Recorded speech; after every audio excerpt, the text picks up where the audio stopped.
Mugamba mukyabagala balungi abeekumira kusenga 5256 mbaaniriza ate nate olunaku lwaliro kansubira muli bulungi yonna gye musinziira okubeeranga mu mpuliriza. Leero tugenda kulaba ku bintu ebitininnyo ebisobola okuyambako okuyimya omuwala oba ebyo ebiyimisa abawala mu bye mu underrating oba bye nga ebitali mu nsonga oba nga tebisobola muyimya naye ate nga bisobola okutuyimya. Ngamba ffe abakyala. Omusajja yenna ng'olina omukazi gw'ogoberera era ng'omukyala oyo you are aiming okubeera ng'omufuula mukyala wo oba okubeera ng'omulya olina okubeera ne bino wammanga. Bw'oba omanyi nti omuntu oyagala kwebaka naye you don't just genda bugenzi kuwaayo buwi ssente n'olowooza kyokka kigenda kuleetera okubeera ng'omuntu ono akwegomba oba nga yandiyagadde omuteeka mu buliri.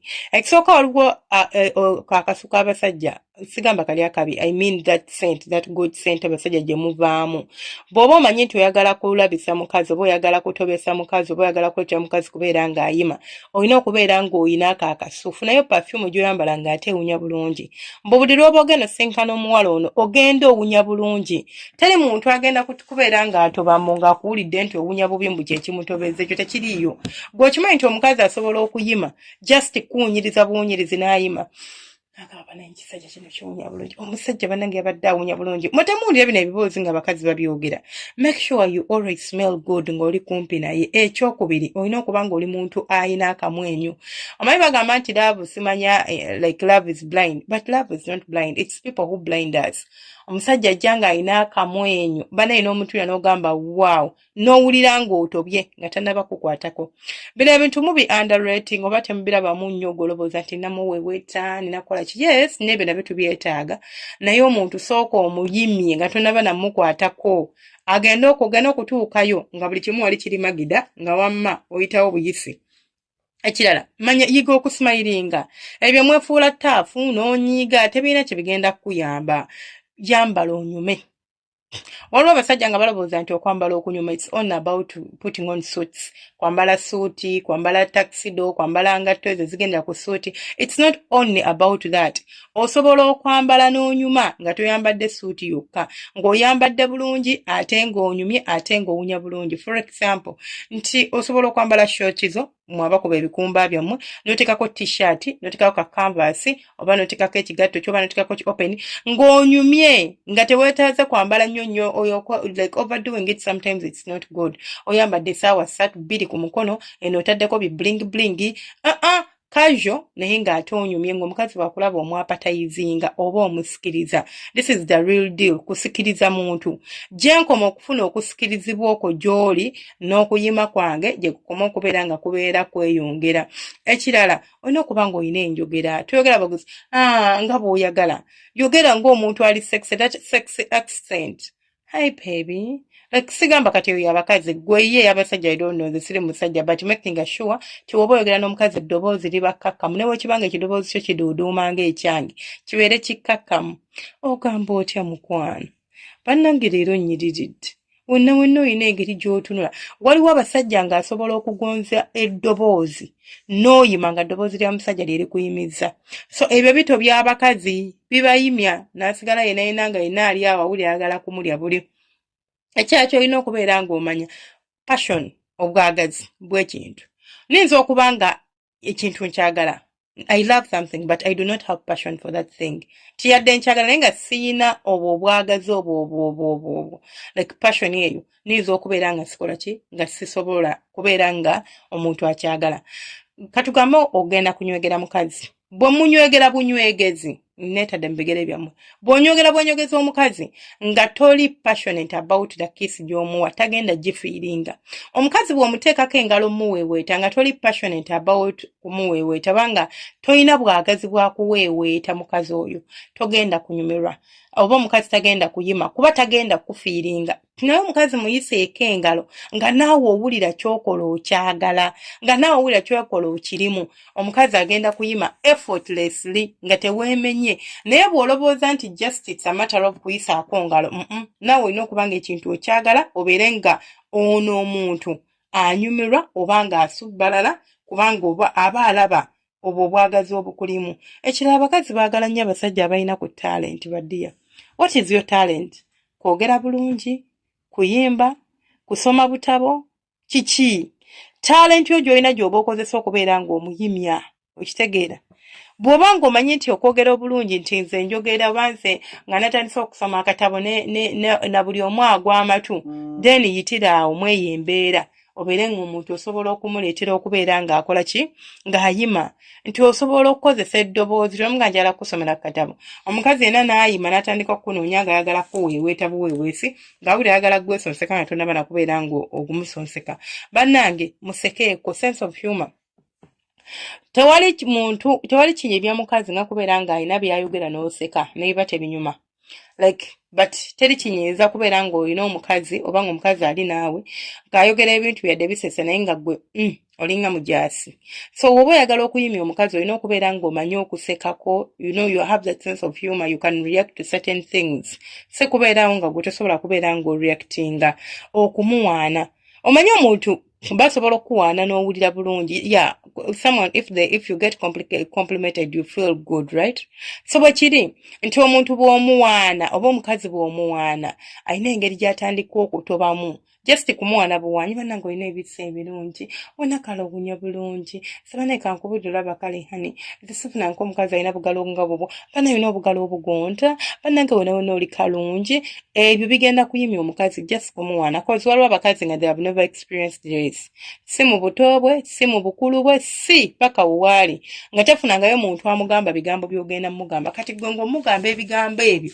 bannange ng'alabira ddala nti kino tekiggwa oba okitegeera obanga alabira ddala nti kyakabi nnyo kimusubbalaza kimuwenza kimumalamu yenna n'abeera ng'atoba muyige okubeera nga muwuliriza being a good listener like omanye omuntu ng'ayogera niyinza okwogera n'osirika n'omufiiringa n'omuwuliriza naye omukazi ayogera wonna olina omaguka oddamu bino oddamu biri obuuza bino obuuza biri sometimes you don't have to ask questions you just have to listen buli bw'obeera ng'owuliriza ffe abakazi twagala nnyo omusajja akuwuliriza n'omubuulira oba by'omugamba kasasiro oba si kasasiro naye n'akulaga nti I'm paying attention and I'm listening n'omutunuulira bw'oti and always make sure you're looking at them like with admiration ng'omutunuulira n'okwegomba mu maaso go ajja kuvaawo nga yayimyeyimye dda cause ebyo byokka bikufuula ow'akabi mu maaso g'omukazi kajjuze olubuto luyiise wena nawe weeraba nti tonyuma kutunuulira gwoba weetunira mulabulamu nga nawe olaba teweenyumira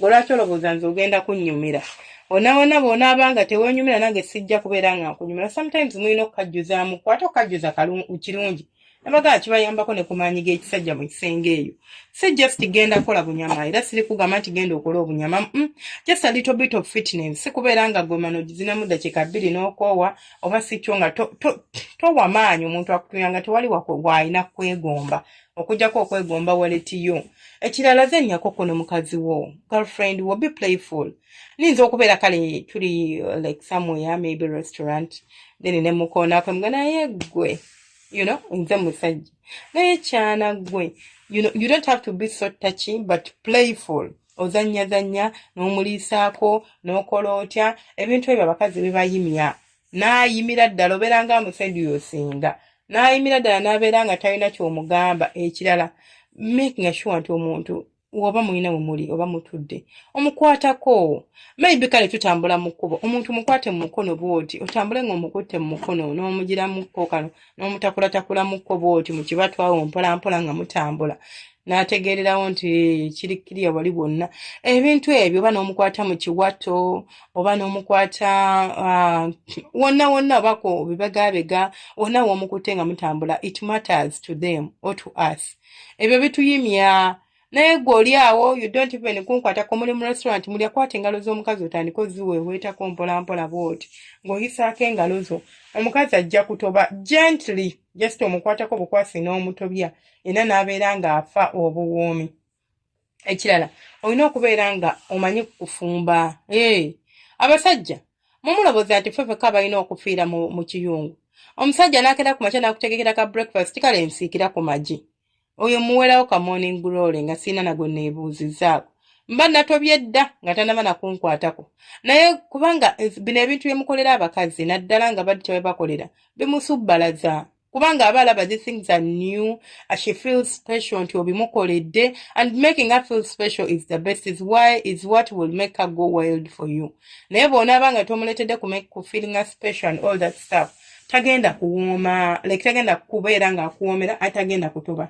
Akalala ate nno nga kano kakulu nnyo nabagamba mutunuulire nnyo amaaso g'abantu. Eye contact eyo gy'olaba y'amaanyi. It's very very powerful. Omuntu omutunuulira mu liiso boti n'omutunuulira enkaliriza nawe kanyana ogana otandika okuwulira nti waliwo tension ebuilding wakati wammwe, otandika okuwulira nga osubbalala, otandika okulaba olina engeri gy'otandika obbirabamu mu ngeri ey'enjawulo oba okitegeera. So omukazi mutunuulireko okuko mu maaso awo ayime. Ekirala oba omukazi omuli kumpi awo, omukazi mugambeko obugambo naye ng'obumwisiparinga mu matu, mugamba onyirira banaye pepe oleka nga bw'onaagamba nti mukuba akaama, omukubako akaama. Nze okutuuka kulina engeri gye kuntinyuula, sikutegeera, simanyi banammwe muli. Omukazi ajja kutoba just akokokakoka k'oba okoze, si just biti oba biki, okitegeera. Ekirala ky'osobola okubeera ng'okola muwe kafumito. Abakazi twagala obufumito, but akafumito kali akaddala warm hug. N'omuwa akafumito n'ofiiringa amabeere ge nawe n'oyima, nawe n'afiiringa ekifuba kyo. N'omukwata n'omuteekaano mu kifuba kyo bw'oti. Ogenda omujja waawo ng'agamba baby tugende twepimpine. Nga yayimye dda. Bw'oba okuba kiss, twalabako ku tips, not like nga tutunuulidde nti bwali separate, but twalabako ku tips, maybe tujja kukola ka video nga tuli ku live. Twalabako ku tips bw'osobola okukozesa okunywegera omukazi n'awoomerwa kiss. Okukiisinga omukazi oba okunywegera omukazi, it's not only about kukwata mu mwago n'oguteeka ku gugwe n'onuunanuuna oba kukwata olulimi n'olunuuna. It's art. Olina okubeera ng'olina art, olina okubeera ng'owunya bulungi, olina bingi by'olina okutunuulira. Sobeera omuntu asobola okuba omukazi, g'osobola okuba omukazi kiss ya dakiika 2 n'ayima oba dakiika 3 n'atoba. It's not about kumunywegera dakiika 5 dakiika 10 ng'oli kumimu okomba nga naye tabifiiringa. Alina okuba nga abifiiringa nga ne bw'ojjayo awulira agaloddemu omunuune ku mimwa, ng'awulira owooma, ng'awulira owunya bulungi, ng'alina engeri gy'omuleetera okubeera nga bw'oba oyisa bw'oba oyisa olulimi lwo ku mumwa gwe oba ku lips ze, alina engeri gy'awuliramu obuwoomi obwo obw'enjawulo. And that is what we are aiming at ku ssaawa eno. Ekirala, obufu obuyimya abakazi tubumanyi. Kati mulinza okuba kale nga bwe temuli mu nnyumba yammwe, okay, but osobola okumukwata ku nsingo n'omuyisaako engalo eno bw'oti mpolampola. Okitegeera, mpolampola wano mu nsingo. Kubanga nawe wayimya omukazi.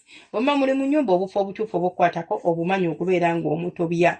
Ekirala ky'olina okubeera ng'omanya kwe kubeera ng'oli confident mu by'okola. Omukazi mulumbe n'ekiconfident, teweekwenya, teweekolaakola buntuntu, tebijja mmukolera, oba okitegeera. So omuleetera okubeera nga akulaba nti oli wanjawulo, oli musajja, oyogera. Bannange, that confidence in you will drive her crazy. Ate bijja kumutobya. Ekirala ky'olina okumanya oba obukodi obulala oba kodi akalala, okubeera nti omukyalo n'omuleetera okufiiringa special. Maybe through gifting her, maybe through kumuwaanawaana, kumusiima, ebyo nabyo bimuleetera okubeera okuwulira nga wanjawulo. Omukazi yenna singa osobola omuleetera okuwulira nti wanjawulo ku bakazi abalala, mukwano gwange buli bwakulaba aba atobeera aba akuyoya bubi nnyo nga bw'okiwulira. Then n'ekirala muleetera okumulaga nti gwali mu control. Okitegeera ekintu gwakivuga. Si kumutegeerera. Sekumufuga nti like you are controlling her, but you are in control of your life and you can control the relationship, not in a bad way. Mu bulungi. Kijja muleetera sometimes abakazi tebaagala nnyo bintu byabalekera bintu kubamenya. Ayagala omusajja gasobola ogamba kino kigayina gamba okay natfixinga kiriwe natfixinga. Kijja kubeera nga kibakolera nga tekijja kubeera nga kikuleetera okulabika ng'omusajja atalina makulu. Ekirala, omukazi woba oli naye muweewe ekitiibwa. Ebyo bintu byamubeera n'abakazi mugenda namugamba nti no abakazi tetwewa bitiibwa, mbusimanya n'olya n'obeera nga afiirawo, n'abasajja gye bali. Mugenza okulya n'alya n'akomba n'essowaani n'esigaddewo n'agamba bagisibe. I understand olinza okuba kale nga toli bulungi. Naye oba toli bulungi ki ekyatulese mu hoteri ey'ebbeeyi? Tugende ewala iso sevinga akasente. N'ekirala ki ekikutumiza emmere nnyingi bwetyo nga tuli ku date? Lye emmere ekumala tubirekewo, ebyo by'okwetikkatikka emmere si birungi sometimes. Ebyo bikola ng'omuntu omumanyidde nga mwemanyidde, now you know each other. But temunnaba kwemanyiira oleeta mmere.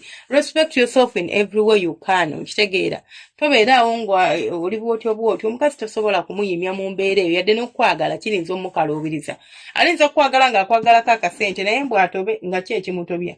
kubanga mbunno omukazi musurprising muba mutambula awo n'omukwata n'omunywegerako awo mukuba oli aba mukazi we tekirina sitaani kwaffe Uganda simanyi naye nga sisubira nti kirina sitaani bwe muba muli bafumbo mwoleze ku bintu obuntu obutinitini awo bujja kuleetera omukazi abeere mu muudu yenna akosunga awulire nti ayagala kujja kuwaako kubanga ali bulala oba kubanga awulira bulungi mukazi wo mutimbeko bannange show your wife off or your girlfriend off ayimuka ku makyanga wamutaddeko ku dippi omugambe leero nasibye empulire njagala kukulabako muteeka ku wallpaper yo kale oba tosobola muteeka ku dippi naye yawulireko nti no like I feel special about it naye maama abakazi mubakweka nnyo ne mubatama n'awulira nga takitegeera ekirala ky'olina okukola nga ggwe kumwesiga kubeera mwe like patient with her bino obirabanga ebitini naye munnange biyimya abakazi okitegeera n'ekirala making sure bw'ojjamu engoye olabika bulungi onyuma okutunuulira onyuma okulabako si just kujja mu bujingo ye n'oteeka wali n'omanya nti omaze ekyo kiyimya omukazi akutunira n'alaba ekifuba n'akutunira bw'ati n'alaba nga ne wali wansi kantu kasikiriza bwe kaba tekasikiriza kaleke omukazi ajja kubeera ng'ayima oba ng'asubbalala mu mbeera bw'etyo n'ebirala bingi by'osobola okukola okuyimya omukazi naye fonna tukome wano tujja kuba oba tukolayo vidiyo endala simanyi mbeera bulungi omukama abanjagalire mweraba temujjango okwo mbagala nnyo bantu bange mwebale kubeerako abakadde ate mwe abapya temweraba subscribinga okubeera nga mutwegattako mubeera bulungi mweraba banaye temwerabira kusubscribinga akagambo kolaba kaliko join if you okakoonamu obeera subscribing it's like a small donation you make towards our channel netubeera nga tukulaakulana owaayo akasente monthly netubeera nga tusobola okutambuza channel yaffe mubeera bulungi mweraba